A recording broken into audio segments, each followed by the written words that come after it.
Well, it's good to be here. Since we're a small group, I would love to just at least hear your names. I can't promise I'll remember them, so you can remind me. But you must be the remnant or the chosen, or really serious about your faith, or you're seriously hungry. But this is great. Because Corey would say, well, it might be 20, 30, 40. Okay, great. That's fine, whatever. And now it's like, this is perfect. This is the ideal setting that I like to share in. So if you wouldn't mind just saying your name, the year that you're in, and just what you're studying. It would just if I can connect, that would be great. So, hi, my name is Ime. I'm a sophomore, and I am double majoring in music and biology. Okay.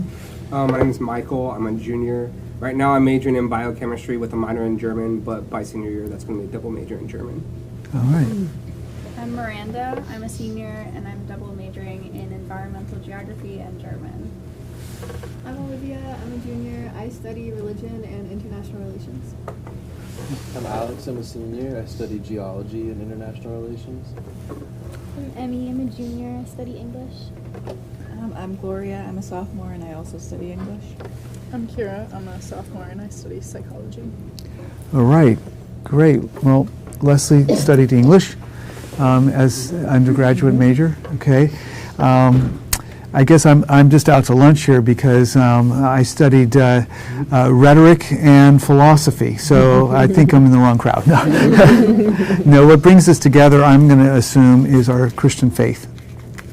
And when Corey said, hey, could you come up to speak at the Heretics Club, I said, great. If there's other avenues and opportunities, I'd be glad to share. And so he arranged this, and I think if I remember, you saying, well, Colgate's a pretty secular environment. I think you used that term, but obviously many campuses wouldn't be environments necessarily that would encourage faith. In some cases, it may be really adversarial or undermine faith. And that's not unique to the campus. I think we can see that the era that you are in and growing up in is, one way to describe it is post-Christian. We can't assume what theologians, scholars say a culture of Christendom, where you just assume certain fundamental givens that you wouldn't question, where you get your source of values, what you should inculcate, and so forth. Christendom would have assumed certain fundamental Christian understanding of the world. Now, we're almost getting to the point where it's assumed that a Christian worldview doesn't belong. Or if it does, it's just one among many options out there. There's another fundamental narrative that's going on here, whether you call it multiculturalism, pluralism, and we're having to live out our faith in a very different kind of culture, and that's rapidly changed. It's steadily changed, but today we simply cannot assume that the person I'm talking to knows anything about the heart of Christianity or of what Christian faith is. And they may be curious, they may be just simply ignorant. Now, because it's post, I think they may have some knowledge and dislike it. They've disowned it. They've turned away from it. And so where you stand your ground, I don't know exactly Colgate. I get the sense that it's, I really don't have much knowledge, but this is just my sense, because I've been on a lot of campuses. that it's a bastion of liberal thinking, relatively secular, wealthy, that the capitalistic enterprise is kind of the central gospel to become successful. If you're going to have religion, keep it private. Keep it private to yourself, or at least don't push it on others. And don't bring it into the marketplace. Don't bring it into the public square. Don't bring it into where it doesn't belong. Now, these may not be overt things, but maybe just kind of what we're told without anybody saying it. And that it's not something that you can rationally justify. It's just something that you have a faith in. You can't justify it on any other basis. Maybe at best you might be able to justify your faith because it might bring you a sense of peace, and that's good for you. But if something else brings you a sense of peace, that's good for them. Is this an obstacle to faith, this kind of environment? And if I've misread, you can tell me, because we're going to have a discussion. I'm not going to lecture this whole time, okay? So, assuming something like that in a fairly highly relativistic age, all right? So, no one can really claim to have any big chunk of the truth. If we have any truth, it's bit in pieces, okay? So, how do we live out our faith in an environment that is post-Christian?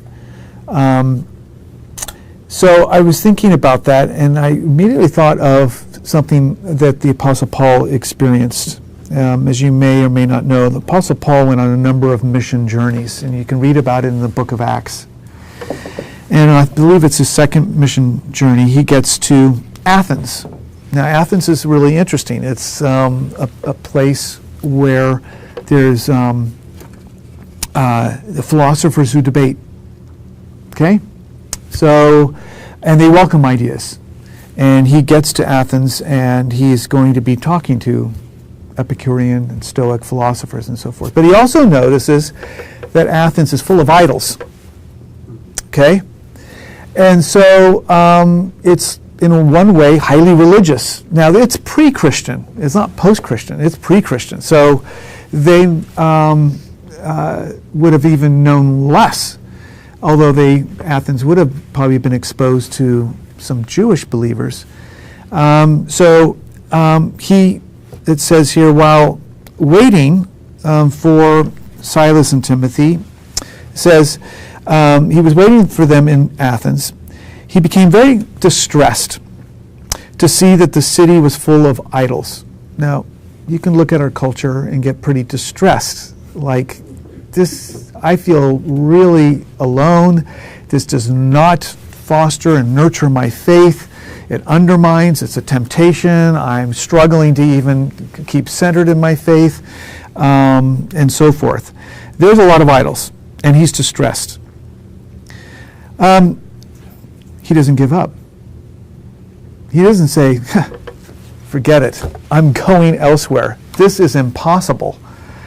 All right, so first thing he does is he finds a synagogue. Typical, he's Jewish, right? So what's the point of contact? His Jewish brothers and sisters, a synagogue. So he goes to the synagogue, and it says he reasoned with them. Okay? With the Jews and also with God-fearing Greeks. Then it says he also went to the marketplace day by day with those who happened to be there, and he reasoned with them. A group of Epicurean and Stoic philosophers began to dispute with him. Okay. So, you know what? I'm out of here. They're trained. These are philosophers. This place is full of idols. Nope. He has this dialogue. And it says, some of them asked, what is this babbler trying to say? Well, that's a real compliment. It's like, What is this babbler? Not real encouraging for dialogue. Mutual interchange. Yeah, okay. Others remarked, he seems to be advocating foreign gods. Apostle Paul? I mean, he's passionate about Jesus, about Christ, and him crucified. If I was the Apostle Paul, I would have thought, oh man, I'm not able to communicate to these people. I'm not doing a good job. I don't know where they're coming from. They think I'm advocating foreign gods, plural. Maybe I should leave. Definitely, not getting very far. They said this because Paul was preaching the good news about Jesus and the resurrection. Then they took him and brought him to a meeting of the Areopagus. Now, this was kind of like a lecture hall. And the Athenians prided themselves. Come and we'll dialogue, we'll share about. They're open-minded. We want to hear what you have to say. So they take him there. May we know what this new teaching is that you are presenting. You are bringing some strange ideas to our ears. And we want to know what they mean. Have you experienced where you've tried to explain your faith to someone and then they look at you and they're just, this is strange? Or how can you believe that in a scientific age? Or how can you be so certain? I mean, this is just baffled. Okay, I'm sure maybe you've even had just downright animosity, disagreement or whatever. So you're bringing some strange ideas. We want to know what they mean. All the Athenians and the foreigners who lived there spent their time doing nothing but talking about and listening to the latest ideas. Sounds like a college campus. A lot of talk, right? And they spent their time talking and listening to the latest ideas. All right. Paul then stood up in the meeting of the Areopagus and said, Men of Athens, I see that in every way you are very religious. Okay, so this word see is more than I just noticed. It's more like he really observed. He took time to really observe his environment. Okay? I see that in every way you are very religious. Now, he didn't say, you guys are lost souls. You're on your way to hell. You are, idolaters. See that? No, beneath the idols was a religious impulse. He saw beneath that.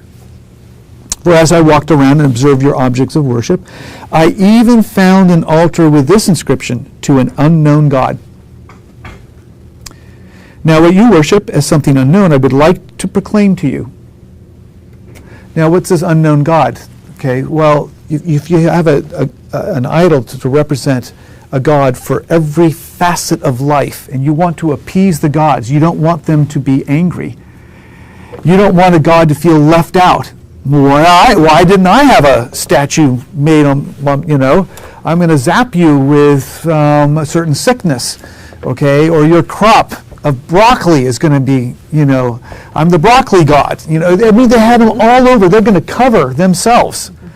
And even to it, well, there might be some God we haven't named yet. So please forgive us. We'll call it the unknown God. And we want to, think of you too, whoever you might be.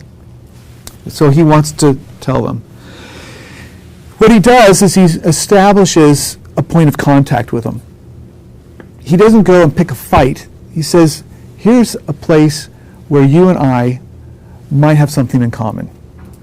You have a religious sensibility, and you have this notion that there might be some unknown God that has not been named. All right. So, a point of contact. The God who made the world and everything in it is the Lord of heaven and earth, and does not live in temples built by hands, nor in idols made by hands. And he is not served by human hands, as if he needed anything, because he himself gives all people life and breath and everything else. Whoa. This unknown God is like explodes all these other gods. We're talking about something and someone else. From one man he made every nation, that the people of all the nations should inhabit the whole earth, and he determined the times set for them and the exact places where they should live. God did this so that people would seek him and perhaps reach out for him and find him, though he is not actually far from each one of us. This God is not so great that he's so far. He's actually not very far from us. As great as this God is. For in him we live and move and have our being. He quotes one of their philosophers, an Epicurean philosopher. Oh, he knows, one of our own. And as some of your own poets have said, we are his offspring.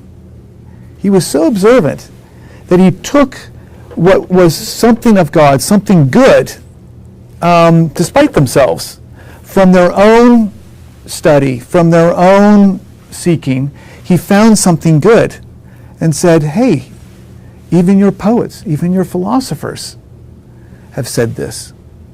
I'm trying to connect the dots for you. Have you ever thought that might be this unknown God?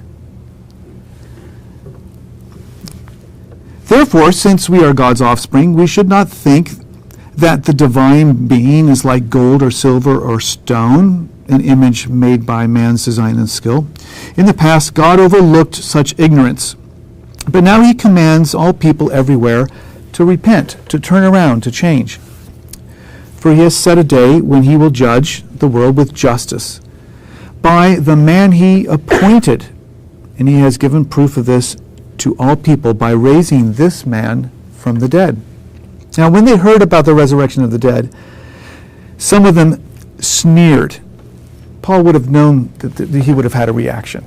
Okay, the Greeks, the idea of a resurrected body, well, the Greek mentality was, at best, the body housed the soul. At worst, it's a prison. Why would you want to resurrect a house or a prison when the real thing, okay, is to be liberated? All right, so that doesn't make sense to them. All right, so they sneer. But others said, we want to hear you again on this subject. At that, Paul left the council, and a few became followers and believed. Among them, names Dionysius, a member of the Areopagus, also a woman named Damaris, and a number of others. Not a lot. Not a big Billy Graham campaign, or anything like this. Just a few. They're named because they become very significant later in the church. God really used them. So he establishes a point of contact. He establishes common ground, okay?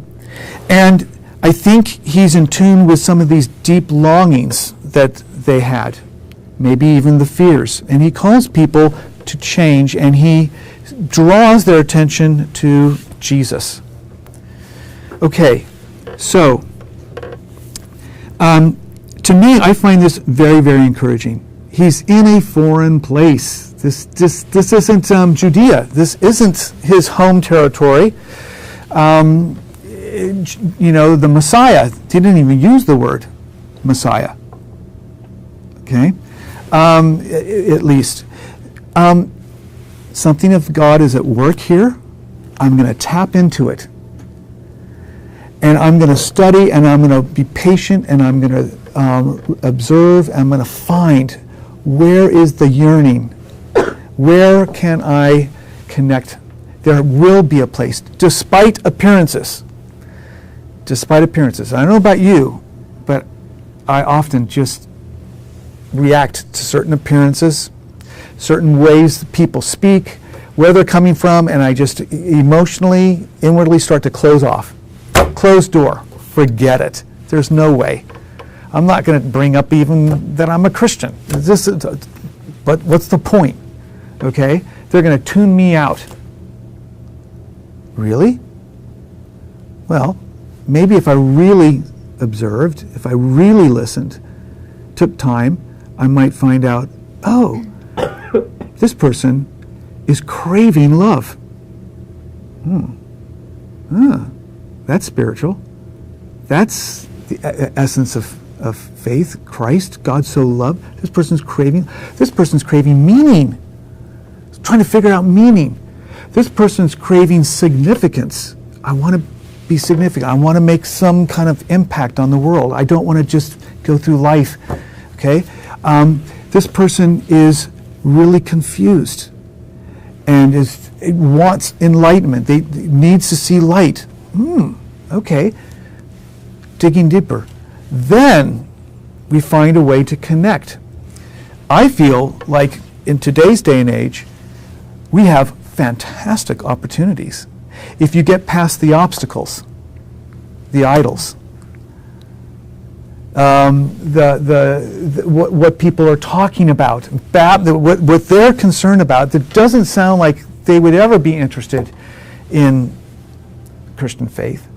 Get past that, and underneath, I think, we can find meaningful ways. But it will mean that it's going to take an effort on our part. Paul, it took him effort. It took him some time. All right? And it's not going to necessarily come just automatically.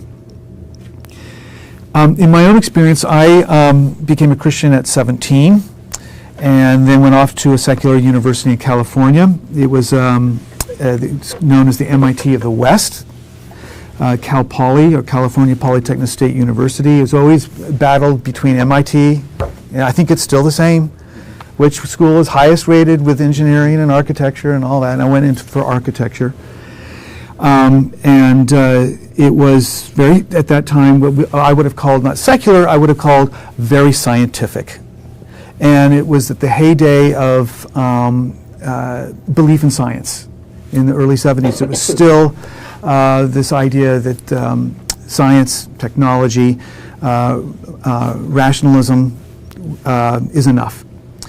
And it happened also to be at the time when it was known as the Jesus movement in California. So there was a lot of vibrancy outside traditional church. So there was a lot of countercultural and kind of a Jesus movement among young people in California. And so it certainly had a lot of spiritual activity of all kinds. Hare Krishna, Moonies, just all kinds of aberrant things that we weren't used to back then. It's much more prevalent. Which was rather odd, because most of them were like engineering, architecture, physics.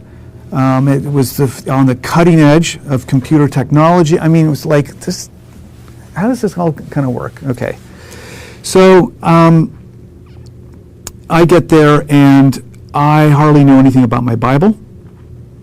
Even though I grew up in a Presbyterian church, it was very nominal. I couldn't tell you really anything. I could not tell you anything about who Jesus was. I could feel I had to start, first of all, making choices. I had to make choices. One of the things I want to urge you as you are here is you have to keep asking yourself, are you keeping the main thing the main thing? What is the main thing in your life? Is it going to be your career? Is it going to be, school, success? What is the main thing? And I had to keep asking, well, what is the main thing in my life? And it is my faith. That has to stay the main thing. As good and as exciting as being an architecture major was and all this, that has to stay. So one of the things I encourage you to keep asking yourself Are you keeping your priorities straight? Well, how do you know? How do you know? You need each other. Do you know each other well enough to say, are you keeping your priorities straight? And we'll get to that. So for me, someone said, all right, you're going to get really busy. There's going to be a lot of distractions. Do you have a daily discipline, an inner daily discipline? Well, what the heck is an inner daily discipline? Okay, it's like, really take time. You're going to be studying all kinds of books. How much are you going to immerse yourself in the scriptures? Well, I'm not going to get credit for that. That's true. Yeah, I'm not going to get credit for it. And I don't have a class, and I don't have a teacher. Yeah, but you have these scriptures. So if you're going to keep Christ at the center and the main thing, where's Christ? So he put a challenge. Says you have a 3-credit course. Okay, right? 3 hours a week. Okay, you've got to put 3 hours a week, at least, in the scriptures. Great. Now, because you're a young Christian, I recommend you do it every day. Hello? Every day? Yeah. Because you have to be detoxed. You've got to unlearn the way you've been raised. Huh? And the campus is not going to help you. Well, I was young enough. I trusted this person. Okay, I'll try it. Okay? You can have 1 day a week off from reading your Bible. Oh, really? Oh, good. 1 day. It's called the Sabbath rest. On the Sabbath, you're supposed to be reading your Bible, right? Okay, and I would recommend you do that on Sunday. Don't read your Bible on Sunday. So, for my freshman year, I read my Bible 3 hours a day for 6 days a week. Wow, exactly. At first it was great. Okay, because when you're a freshman and it's a little lighter load and all this. Well, by midterms, said, okay, how's it going, Chuck? I've been doing what you've been doing. This is great. Paul Huddle, Nazarene Church, he comes up to me and says, hey, Chuck, I want to put something out to you. What? Well, I have a group. This is the campus minister on, just like Corey on campus. I have a group who will meet once a week. And we take a certain vow. So what's that? What's a vow? Well, we make a promise. So what's the promise? So we'll read from the Gospel of Mark. Okay? And we'll pick a passage, like Mark chapter 1 for the week. Great. And we promise that we'll read chapter 1 every day. Great. Well, that's fine. That's good. Yeah. And it has to be 1 hour every day on chapter 1. Yeah, exactly. What? Yeah. And then we come back and then we'll share. Okay. Do I count that as 4 hours a day, or do I now integrate? So I was smart enough, and I kind of integrated into what I was doing. Okay. I said, okay. And I said, well, I'm already reading this Bible like 3 hours a day. I said, oh, that's great. But you know what? God created you to read it with others. Oh. Okay. Yeah, there's something about the body of Christ here, and this and that. When he called the disciples gathered together around this Jesus. So here I am, okay? I do this for my freshman year. And I make it. I really did make it. It was 3 hours every day for 9 months, okay? And guess what? It was so life transforming, I continued to do it for the summer. All right? Now, I didn't do that for the rest of my time in college. I didn't. But it was what I needed. And I needed to be open to what is going to help me keep the main thing the main thing. And I was new in my faith. I was far more secular in my emotions, in my mentality, in my behavior than I was Christian. And I needed to really unlearn a lot of that with the help of others. So, are you keeping your priorities straight? If you do, then it's really amazing. Because then what I found in this secular campus was like so many opportunities. It was incredible. With the doors that opened, just naturally, not going out trying to proselytize and evangelize, any tracts or whatever. It was just kind of like, wow, here's a field of opportunity. Here's an Athens. It was really just kind of started natural. So how did that happen? Well, I'm not going to tell you how I got out of architecture, but the short story is, I felt in my heart that I wasn't supposed to be in architecture. And so I ended up switching to a really weird major at this technical college, speech communication, which I was deathly afraid of public speaking. I did not like to do public speaking. So I ended up going into this major.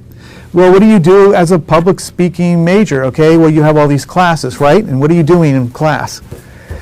You know, all right, you probably all are you required to have one public speaking class? Is that true? No, okay. A lot of colleges still do that as a requirement. So you have all these opportunities to practice your speeches. Okay. So I do all kinds of topics, but most of the time, what am I really passionate about? My faith. So how do I present different aspects of my faith in these public speaking classes? So I figure out all kinds of just clever different ways. You know, I'm not giving sermons, I'm not calling people to altar calls and all of this, but I would take the notion of, like, when I was in college, it was the 1976 would have been the 200-year anniversary, okay? So I talk about the topic of freedom, but I talk about it from a Christian frame of mind. Okay, so I'm doing this. And great, some students just couldn't stand my slant on things. Others just kind of whatever. And there would be a few I knew that were Christians already, and they would like it. Okay, great. So I'm doing this and whatever. I started taking philosophy classes. There wasn't a Christian philosopher on this campus, and they were really analytical. And I would come and go, oh my goodness, I have no idea how to think about this. It's just kind of like, what do I do? And so I talked to my friends, and my friends, oh, hey, do you know Dr. Hanna? I don't know who Dr. Hanna is. As well, he's actually a philosopher. I said, really? Yeah. I didn't know there was anybody in the philosophy department. Yeah, he's a very soft-spoken man. You talk with him. So I talk with him, and he's coaching me along. He says, yeah, well, this is some things you can think about and all this, and okay, great. So I just naturally start writing papers, trying to intersect faith and philosophy. No one told me to do it. I just figured, well, if Christ is my life, I need to start figuring out how to integrate my faith in this subject.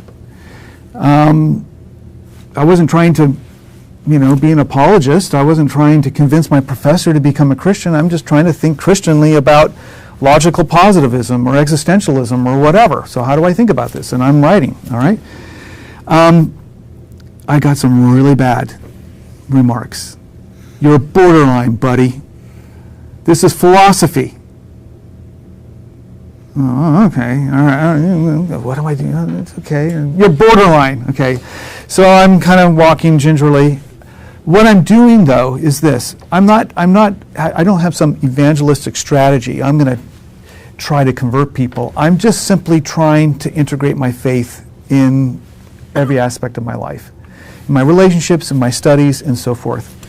And I'm doing it really like, just don't know what I'm doing, but I'm trying. Okay, so all during this time, I felt it was really important to band together with others.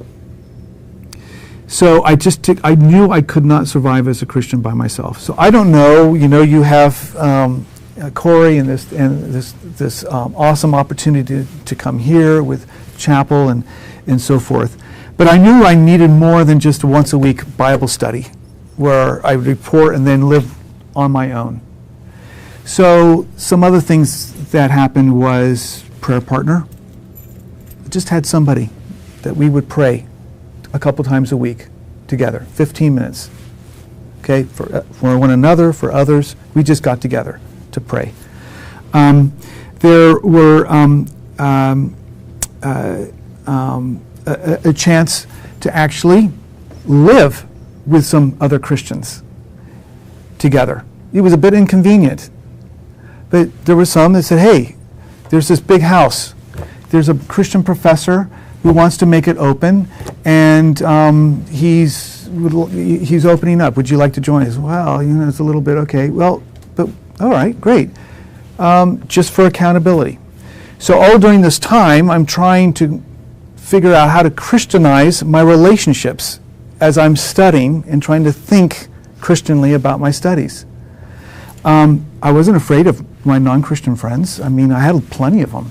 It was more like I knew I needed the strength to hold one another accountable, to keep me focused.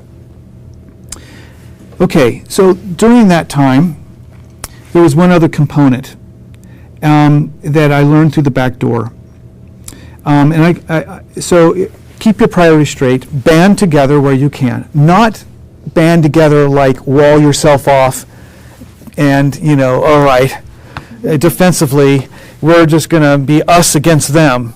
It's a supportive way of banding together. Someone said, Chuck, whatever you do, try to make it your aim to serve more than you speak.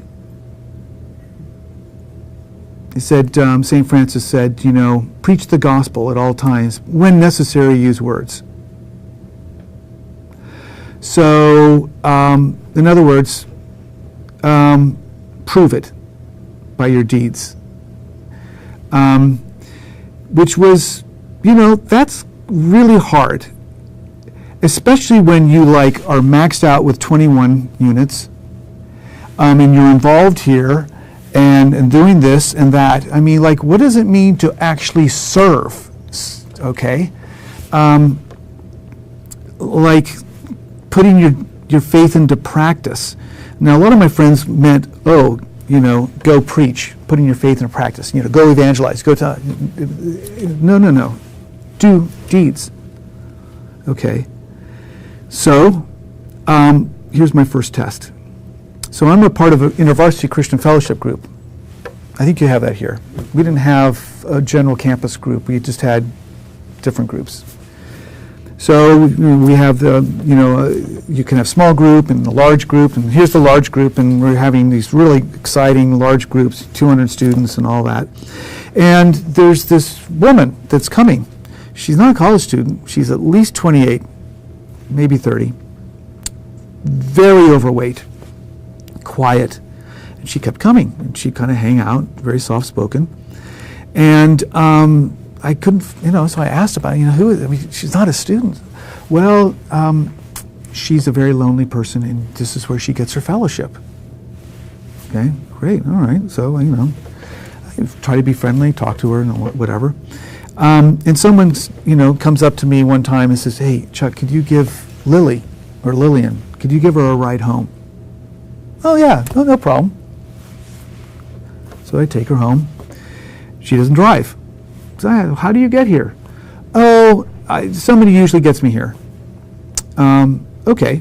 So the next week comes, and someone says, hey, Chuck, would you mind just giving her a ride home again? I said, well, okay. Well, then this kind of thing got back in my mind.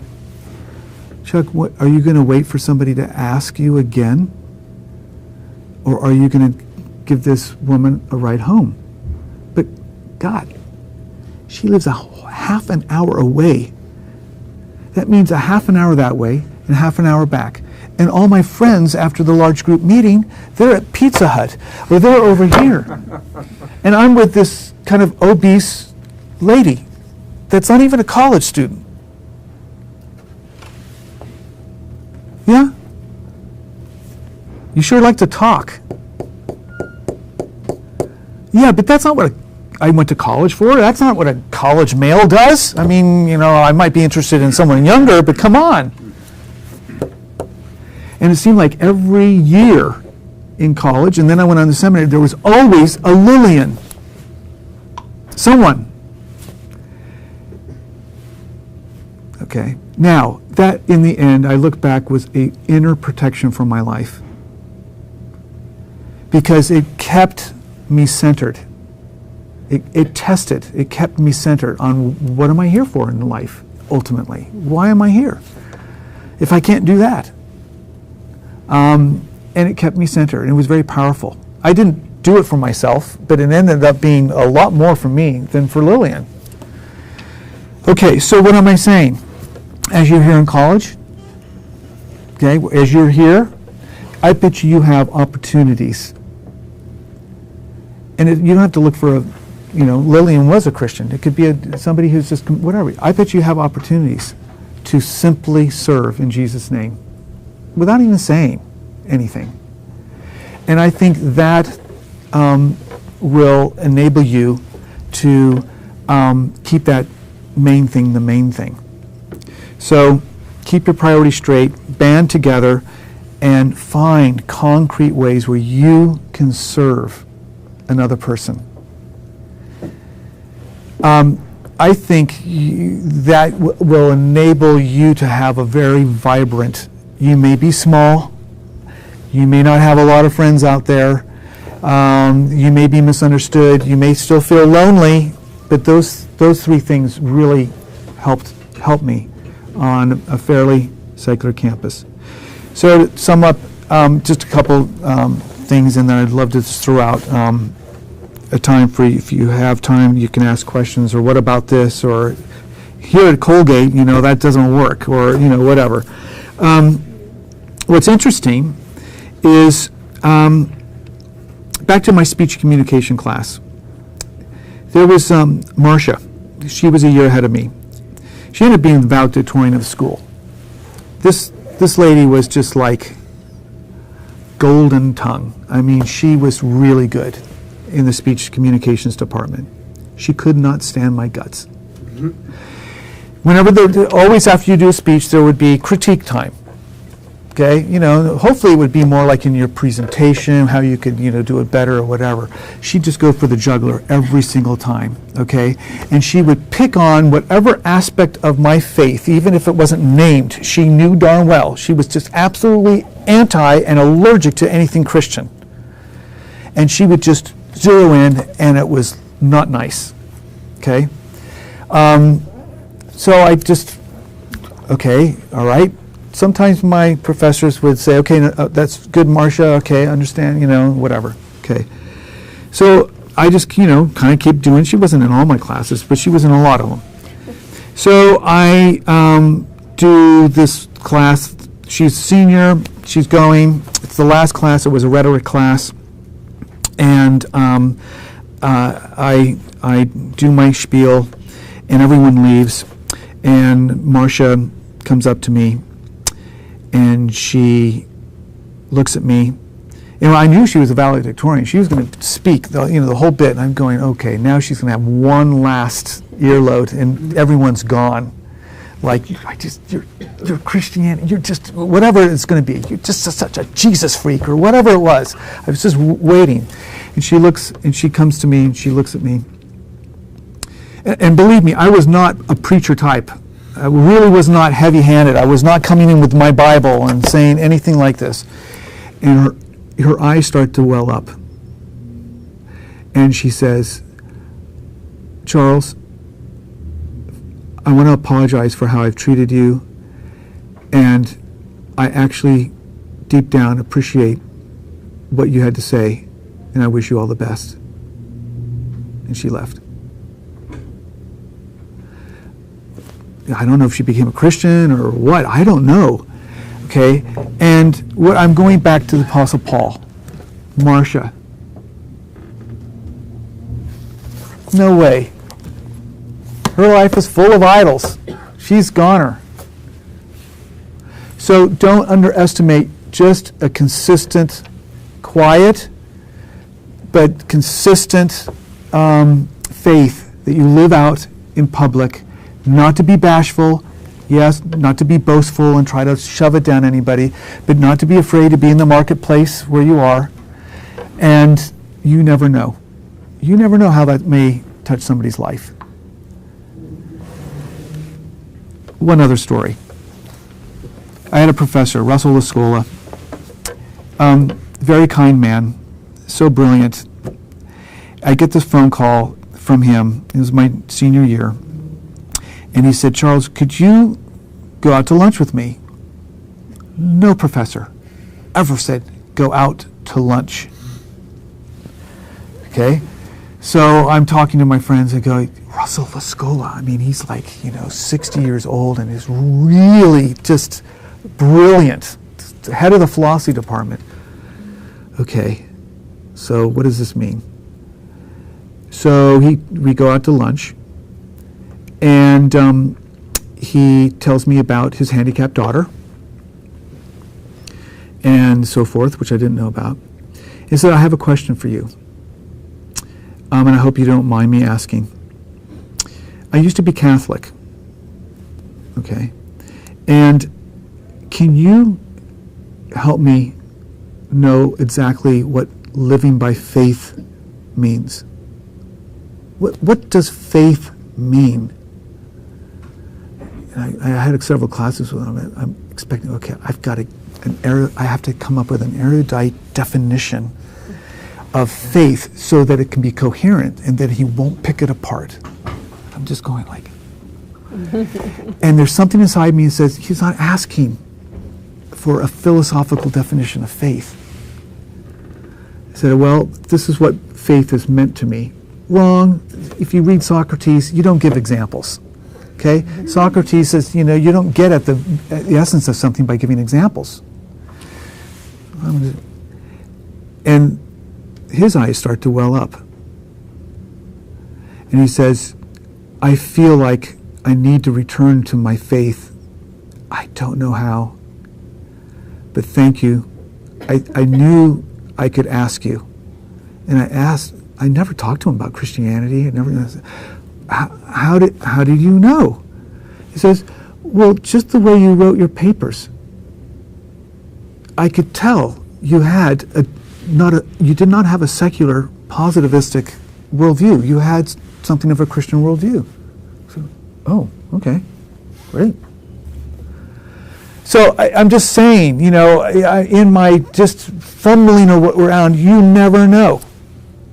Years later, I came back and visited him. He did refine his faith, not because of me, but he was on a search.